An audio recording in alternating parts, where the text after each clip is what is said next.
Realme ने budget में एक नया स्मार्टफोन Realme C65 लॉन्च किया है। अब ये वाला Realme C63 और C67 के बीच में आता है। इसके ऊपर मेरी तवज्जो इस वजह से गई कि इसका जो डिज़ाइन है बैक साइड से वो सैमसंग को कॉपी किया गया है। मैंने सैमसंग S21 FE यूज़ किया है तो इसका डिज़ाइन वैसे ही है, लेकिन सबसे ज़्यादा तवज्जो तब गई जब ये वाला स्मार्टफोन अनाउंस हुआ, लॉन्च हुआ और इसकी प्राइस सामने आई। अब ट्रस्ट में जो इसकी प्राइस आई है, इसकी स्पेसिफिकेशंस को देखते हुए इसके ऊपर एक अपना ओपिनियन देना बनता था। पहले कुछ उन चीज़ों की बात करते हैं जो Realme के इस स्मार्टफोन में वाकई काफ़ी अच्छी हैं और Realme ने प्रैक्टिकल एक्सपीरियंस में काफ़ी फोकस किया है स्पेसिफिकेशन से हटके।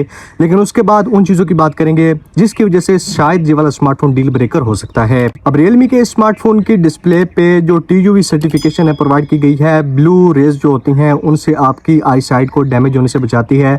यानी कि मोबाइल फ़ोन ज़्यादा देर इस्तेमाल करते हैं या रात को ज़्यादा देर इस्तेमाल करते हैं तो आपकी आंखों पर ज़्यादा असर नहीं पड़ेगा। डिस्प्ले पे इसकी सर्टिफिकेशन आपकी आंखों को काफ़ी हद तक महफूज रखती है।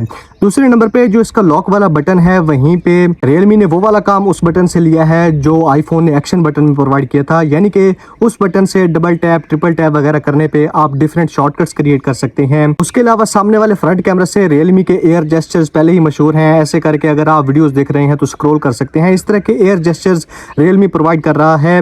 नेक्स्ट जो चीज प्रैक्टिकल एक्सपीरियंस में Realme ने प्रोवाइड की है, इस स्मार्टफोन की बैटरी को काफी ज्यादा ड्यूरेबल बनाया गया है। लेकिन अगर प्रैक्टिकल स्पेसिफिकेशंस की बात करते हैं तो बैटरी और चार्जिंग स्पीड का डिपार्टमेंट तो अच्छा है। 5000 mAh की बैटरी के साथ 45 वाट की फास्ट चार्जिंग ये वाला स्मार्टफोन सपोर्ट करता है। बॉक्स के अंदर ही चार्जर प्रोवाइड किया गया है और ये वाला चार्जर इसकी मुकम्मल बैटरी को तकरीबन 1 घंटा 10-15 मिनट में फुल चार्ज कर देगा। मेन मसला इस स्मार्टफोन के डिस्प्ले और परफॉर्मेंस में है। पहले डिस्प्ले की बात कर लेते हैं तो 6.7 इंचेस का एक FHD प्लस रेजोल्यूशन के साथ IPS LCD डिस्प्ले स्मार्टफोन में प्रोवाइड किया गया है।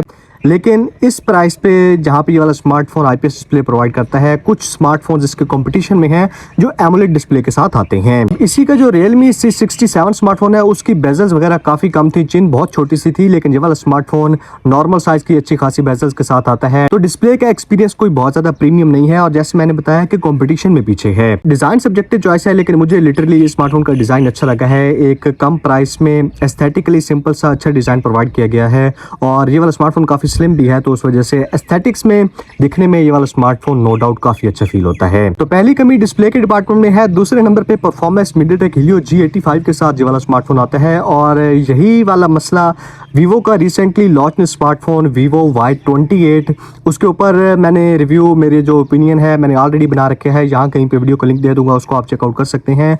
वो वाला स्मार्टफोन कुछ अच्छी चीज़ें प्रोवाइड करता है, लेकिन जो मेन चीज़ें हैं उस स्मार्टफोन की भी काफ़ी वीक हैं। और ये मैंने कुछ दिन पहले जो प्राइसेस चेंज वाली वीडियो बनाई थी उसमें बता दिया था कि अब आपको वैल्यू फॉर मनी स्मार्टफोन देखने को कम ही मिलेंगे। प्राइसेस ज़्यादा हो गई हैं, स्पेसिफिकेशंस कम आने लग गई हैं और ऐसी सूरत में 5 से 6 महीने पुराना स्मार्टफोन लेना बॉक्स पैक या 10-11 महीने वारंटी के साथ वो ज़्यादा वर्थ इट है। MediaTek Helio G85 का इसमें प्रोसेसर है जो कि 25-30 हज़ार के स्मार्टफोन भी प्रोवाइड कर देते हैं। 8 GB के साथ 256 GB की स्टोरेज आती है। 8 GB आप वर्चुअली रैम को एक्सटेंड भी कर सकते हैं। UFS 2.1 की स्टोरेज है। आउट ऑफ द बॉक्स वाला स्मार्टफोन Android 14 के साथ Realme UI 5 के साथ आता है। ये अच्छी चीज़ मुझे इस वजह से लगी है क्योंकि जो Realme C67 मैंने ट्राई किया है, कुछ दिन पहले मैंने वो वाला स्मार्टफोन कज़न को लेकर दिया था, उसमें Realme UI T type provide की गई है, यानी कि जो फुल एक्सपीरियंस होता है Realme UI का उसमें नहीं है। इस स्मार्टफोन में एटलीस्ट उससे कुछ अच्छी फीचर्स प्रोवाइड किए गए हैं। लेकिन यहीं पे फिर कंपटीशन सामने आ जाता है क्योंकि एक कंपटीशन से ही पता चलता है कि वो वाला स्मार्टफोन कैसा आया है। Tecno Povo 5 pro, Motorola G54, smartphone से कम प्राइस में टेक्नो स्पार्क 20 प्रो और इन्फिनिक्स हॉट 40 प्रो जैसे smartphones MediaTek Helio G99 provide कर रहे हैं। वो वाला प्रोसेसर MediaTek Helio G85 से काफ़ी ज़्यादा पावरफुल है। गेमिंग के लिहाज से भी, डे टू डे यूजेज में भी वो वाले प्रोसेसर के स्मार्टफोन्स जो है ज़्यादा फास्ट फील होते हैं। स्पेशली टेक्नो पोवो 5 प्रो में MediaTek Dimensity 6080 का चिपसेट है जो कि इस प्राइस में काफ़ी अमेजिंग है। तो डिस्प्ले में ये वाला स्मार्टफोन पीछे है, परफॉर्मेंस में पीछे है। तीसरे नंबर पर कैमराज की बात करते हैं। 50 मेगापिक्सल का बैक साइड पे मेन कैमरा है, उसके साथ 2 मेगापिक्सल का डेप्थ सेंसर है। सामने 8 मेगापिक्सल का सेल्फी कैमरा Realme C65 लेके आता है और फ्रंट और बैक दोनों कैमरा से आप मैक्सिमम 1080p 30 FPS पे वीडियो रिकॉर्डिंग कर पाएंगे। अब कैमरा का Realme C67 के साथ अगर एक्सपीरियंस में अपने शेयर करूं तो Realme के बजट स्मार्टफोन में कैमरास इनका काफ़ी वीक पॉइंट है।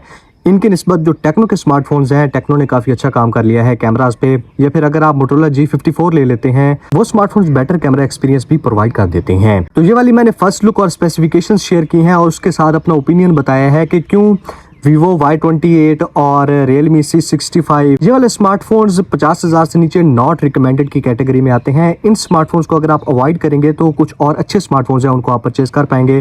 जैसे एक तो ऑप्शन मैंने बताया कि टेक्नो पोवो 5 Pro है, 68 वाट की फास्ट चार्जिंग, MediaTek Dimensity 6080 का चिपसेट, तो वो वाली चीज़ें उस स्मार्टफोन की, और डिज़ाइन भी काफ़ी यूनिक है, उसको आप चेकआउट कर सकते हैं। या फिर Samsung A15 के साथ आप जा सकते हैं, 2 से 3 हज़ार एक्स्ट्रा पे कर लें, वो वाला स्मार्टफोन बहुत अच्छा है। बाकी आपकी क्या ओपिनियन है इस स्मार्टफोन के बारे में? मेरे ख्याल में इसकी प्राइस अगर 35,000 के आसपास आती, ये 40,000 के आसपास, अगर जो बढ़ती प्राइसेस हैं उनको भी देखा जाए तो ऑफलाइन मार्केट से 37-38 तक मिल जाता है, फिर किसी न किसी हद तक वैल्यू बना सकता था। लेकिन अभी ये वाला स्मार्टफोन टोटली नॉट रिकमेंडेड है।